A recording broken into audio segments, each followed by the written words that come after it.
welcome to Christian Answers. My name is Pastor Jeff Short, and today we're going to be talking about the so-called purity culture that has come up in the news recently.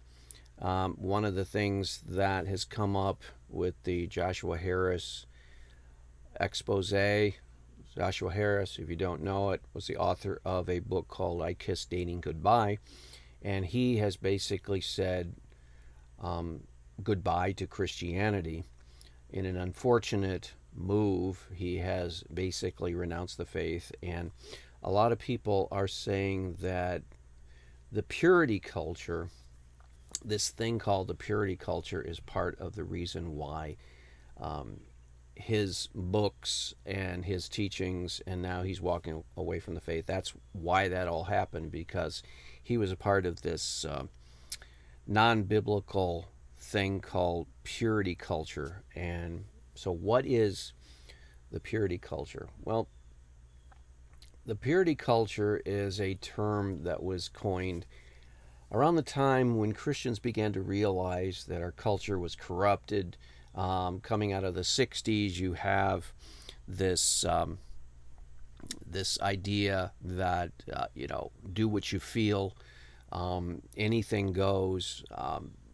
It's basically whatever you want to do, live free, do whatever you want, no rules. There's a sign that's up in the back of pickup trucks where it says no rules. And so this idea that you can do whatever you want, do what you feel.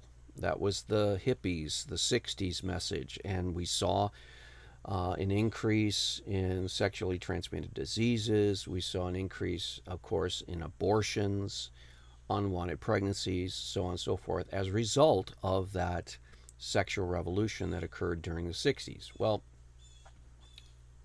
in response to that cultural development of the 60s, in the late 70s, during the 80s, into the 90s, there was a response on the part of Christians to begin to say, hey, we need to re-emphasize the basic moral standards of Christianity. We need to re-emphasize morality. We need to go back and teach basic Christian sexual ethics and moral values. And so what you saw was an attempt by a lot of pastors and churches to begin to teach what was always assumed in the Christian world. They began to teach what was always taught, only it seems like it had been forgotten during the 60s, this sexual revolution. And so people in the churches, Christian leaders, began to try to emphasize, in order to correct the errors of the 60s, they began to emphasize the fact that, hey, let's remind ourselves that the Bible teaches that sex is only within marriage, and that sex before marriage, which is fornication, is a sin. God doesn't want people to be involved in premarital sex. Okay, so emphasis on that. And then also the other end of things, adultery, that's wrong. That is a sin. And so fidelity within marriage is, again, re-emphasized in the teaching. Why? Because people forgot that. Sex before marriage is wrong. It's a sin. Abstaining of sex before marriage is right. It's the will of God. People emphasize that in the churches. Why? Because the teaching had been forgotten. And so you can see that there was no sinister, like conspiracy to teach the purity movement. There was no purity movement conspiracy. It was just a reaction out of the 60s over stepping over the boundaries of morality into immorality, and churches were trying to bring things back into sanity. And so one of the things that emerged as a result, as a reaction of the 60s, was what is called the purity movement. And that basically boils down to nothing more than just some speakers who are going around reteaching the basics of morality. Books were presented that retaught the basics of biblical morality. Churches and denominations were re emphasizing the biblical morality.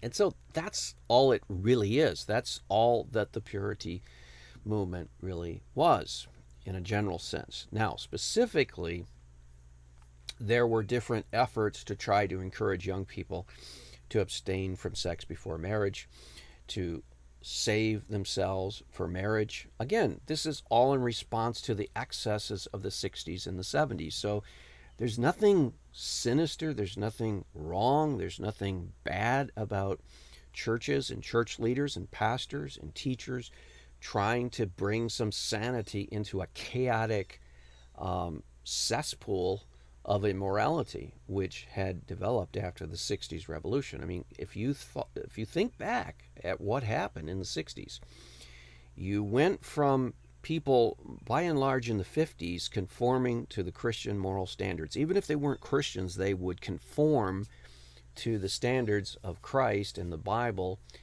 because that was considered decent in culture. The Christian moral standards for premarital relationships and extramarital relationships were mostly followed in the 50s out of more of a momentum, out of custom, out of habit, because the culture in the West had been raised, in the United States particularly, specifically, had been raised in Protestantism for the most part. The Puritans came over from Europe hundreds of years before, established a pretty rigorous biblical Christian faith, and then it had been diluted somewhat through the years, but then there had been revivals that had brought the Bible back into an authoritative spot in society. So the American people were used to thinking in terms of Christianity and biblical morality, and conducted themselves more or less in that sense, even people who were not Christians. So in the 50s, you had a lot of non-Christians conforming to the Christian moral ethic, which was a good thing. And then you had churches being reinforced by the culture, and it was easy to teach Christian morality because that was the morality of the culture. That was the basic social acceptable behavior. But then the 60s came and totally changed everything, disrupted everything, basically destroyed Christian cultural moral ethics.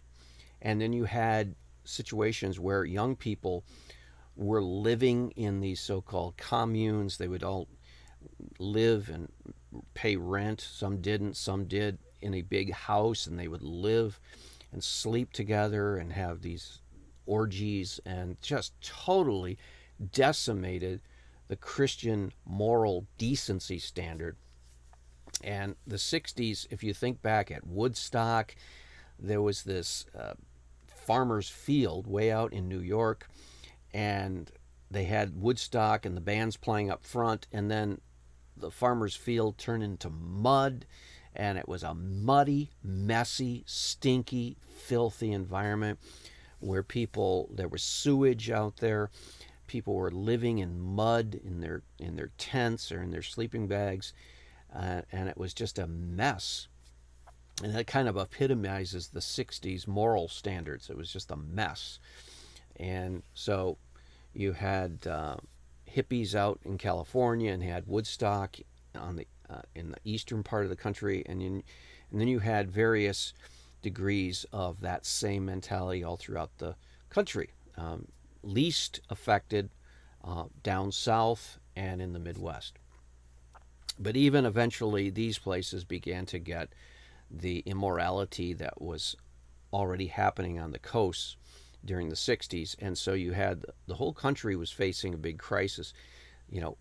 Was this the way people were going to live going forward in this immoral pigsty of immorality? Or would there be some kind of renewal, revival of basic morality? And so people like For example, Jerry Falwell and D. James Kennedy and James Dobson and others began to promote and encourage speakers, people that write books, conference speakers, and programming, and whatever they could encourage Christian purity. And so the so called purity movement came about. And now, one of the things that got criticized, and I believe is a legitimate criticism of the purity movement, was, for example, Joshua Harris wrote a book called I Kissed Dating Goodbye. And in his book, he was advocating an even more radical shift away from the chaos and the 60s pigsty mentality as far as premarital sex and all that stuff. He was advocating even stricter standards. And one of the things that he taught in his book as a young man, he's only like 19 or 20, and he's writing a book. Now you say, well, how could a young man, 19, 18, 19, 20-year-old, even tackle the subject? What would give him the audacity to write a book at such a young age? And where did he get his ideas, and where did he come up with his material and his content? Did he all just come up with this himself out of his own? Did he make some discoveries on his own? Or no, that's not anything what happened. What happened was his father and his mother, they were leaders in the homeschooling movement, in the early Christian homeschooling movement. And you can bet that he got almost all of his ideas, probably not 100% of his ideas on dating and relationships and purity and morality and everything from his parents, because his parents were leaders in the homeschooling movement. Now, if you're not sure what the homeschooling movement is, what happened was Christians began to realize that not only the 60s created an immoral culture and corrupt culture, a dirty, immoral culture, but it also had corrupted and polluted the public schools. So the public schools were now no longer a safe haven to send your children. For example, in the 50s, again, you go back to that 50s because they were fairly stable, and the morality was fairly Christian, and the atmosphere in the public schools was fairly orderly. So if you think of the 50s and schools in the 50s, children were disciplined. They had standards. There was decorum that was taught. They had to have manners. There were rules, and some of the rules that we think of that they had to follow, that they would be in trouble for breaking, were stuff like chewing gum or running in the hallways, just these harmless things.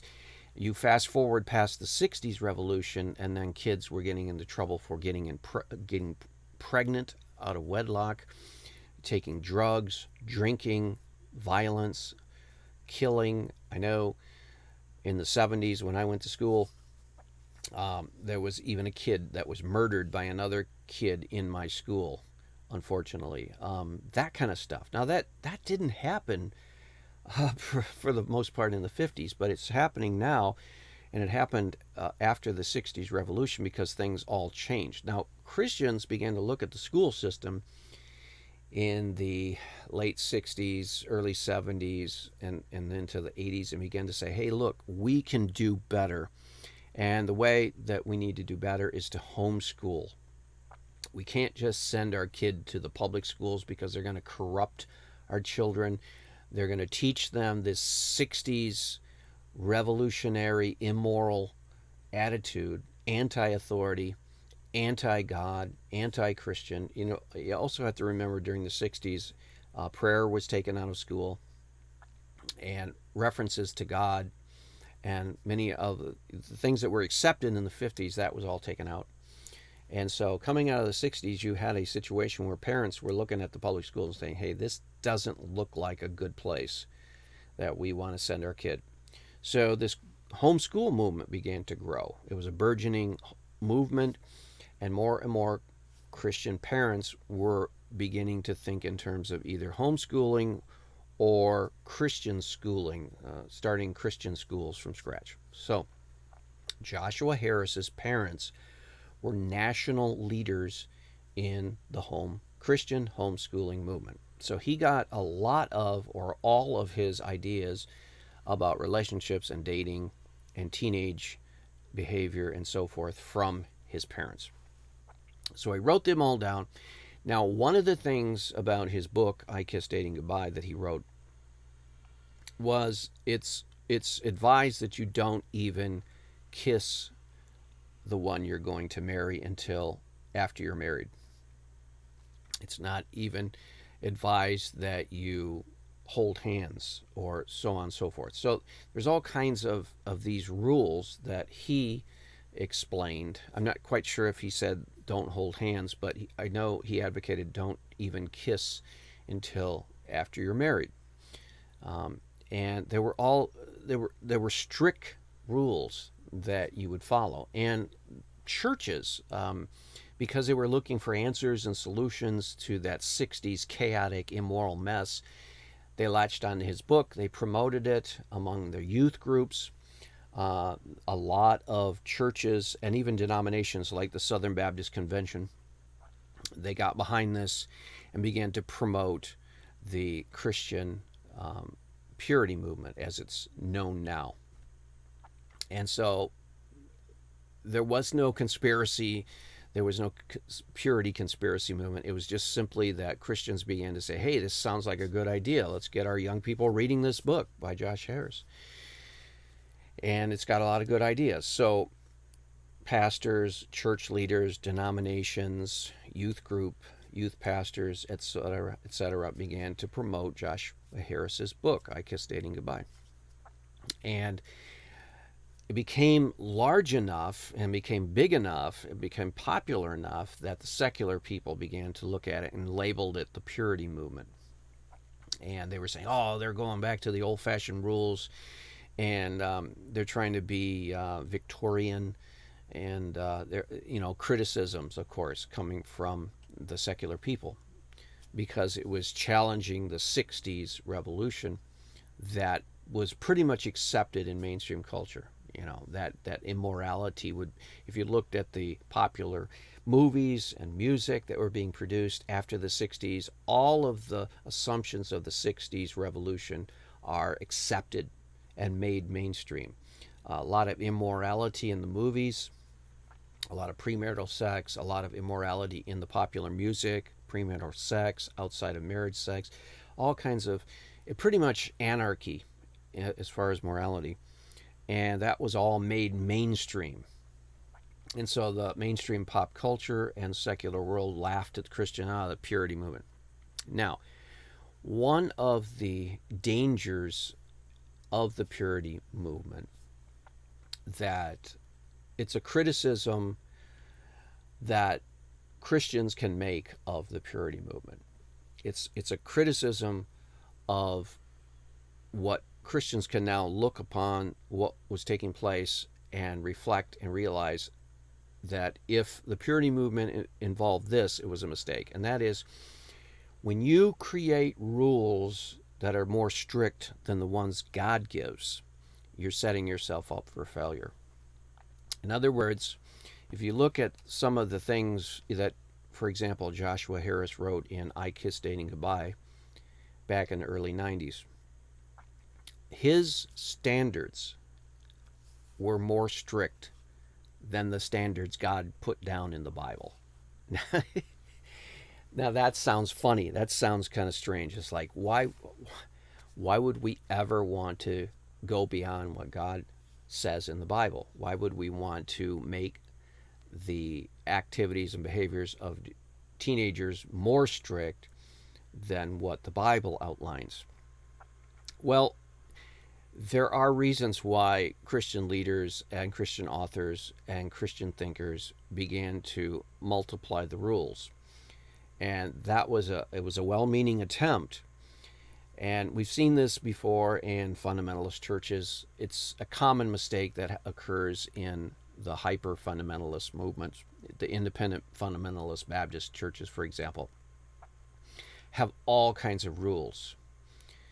And most of the rules that they have at their churches for young people and for adults, as far as that goes, most of these rules are not found in the Bible. But what they say is, okay, let's say in the Garden of Eden you have the tree of the knowledge of good and evil.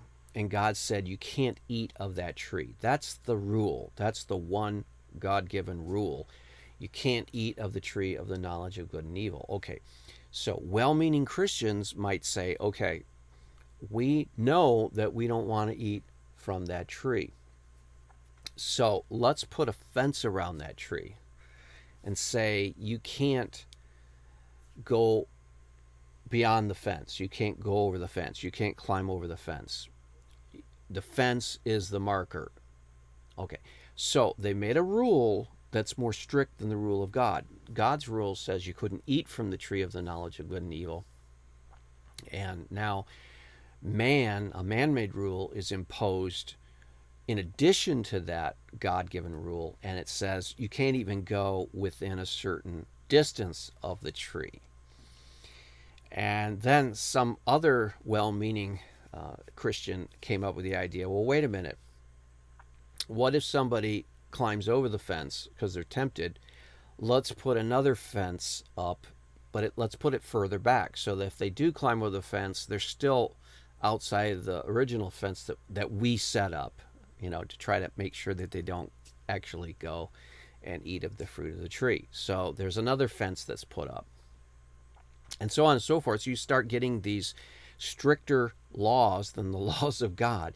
And whenever you start multiplying rules and you start multiplying laws and you make them stricter than the ones that God gives us in the Bible, you're going to have problems. And that's what the problem of the purity movement is. Now, I'm not criticizing the purity movement in its intent, because they were just trying to teach basic Christian morality. But in an attempt to help young people and others follow the rules of the Bible, at first maybe they were more advice, at first maybe they were more guidelines, but they began to set down some rules that were more strict than the ones God gave. There's a reason why God says what he says in the Bible. There's a reason why that he sets a rule, he sets a law, he sets a commandment, he shares his will, and there's a reason why his will is at this point and not that point or this point. So if you have God's will right here, and this is more strict and this is more lenient, there's a reason why he didn't make it more lenient, and there's a reason why he didn't make it more strict. He put it right here. So what we have to do as Christians is we have to be content and satisfied and trust that God, the way God did it, is the best way. And we cannot multiply our strictness out of good intentions, and we can't make it looser out of good intentions. There are some people that have tried to advocate a loosening of the moral standards. You're going to read books by so-called Christians, professing Christians, but I wouldn't call them Bible-believing evangelical Christians, but you're going to read some books that actually advocate for a lessening of the moral standards of Christianity, saying that applied to ancient people. But today, with a modern education, kids are expected to go through school and be involved in education longer. So they're if they go to college, they're going to go 18, 19, 20, 21, 22 years old without sex, and that's asking too much. And people in ancient days married earlier, so they were having sex like 15, 16, but they were married at 15 or 16. So they weren't having to have self-control, and so we need to loosen that moral standard and so forth. That is what is called compromising on the leniency side. But if you go to the other side and you make more rules than God made, you're also heading for trouble. And so what the purity movement did, if it did anything wrong, and I believe it did a few things wrong, but if it did anything wrong, it made too many rules that God did not give young people. For example, they had certain ceremonies where people would come forward and make pledges to remain virgins until they were married, and then the girls were given purity rings to wear and so forth. Those seem to be good things. I don't see anything wrong with making a pledge or making a commitment, uh, except for the fact that when you make a promise or make a commitment, if you're going to rebel, you usually rebel against that promise. So there might be a almost a setup for failure. Um, a ring for purity, it sounds like a good idea, but maybe it's not, because it's making too much of something that should be um, something we just naturally do as Christians. We naturally follow the will of God, and to make a ring out of it might be calling more attention to it than it needs to be. It also may be that if you fail or fall or give in to temptation, then you're made to feel bad or worse than you should feel. I mean, you should feel grief and you should feel guilty and confess that sin and repent of it. But if you're equating virginity as if it's you've committed adultery or something, you've broken, you're unfaithful to to someone or something, you're equating a sin and making too much of it, and that can lead to danger. So what I'm trying to say is the purity movement did a great job, did a great deal of good in helping try to correct this 60s disaster of morality. But one of the mistakes was it multiplied rules. And so we need to be able to teach Christian morality without trying to be more strict than God is strict. And we need to not multiply the rules, not lay a legalistic burden on people and then crush them with the weight of that. We need to teach the Christian morality, refute immorality, but at the same time, we need to realize that God has His laws and commands and expressed His will for a purpose. We need to respect that. Well, I hope that's been a helpful discussion, and we'll see you back next week on another edition of Christian Answers. God bless.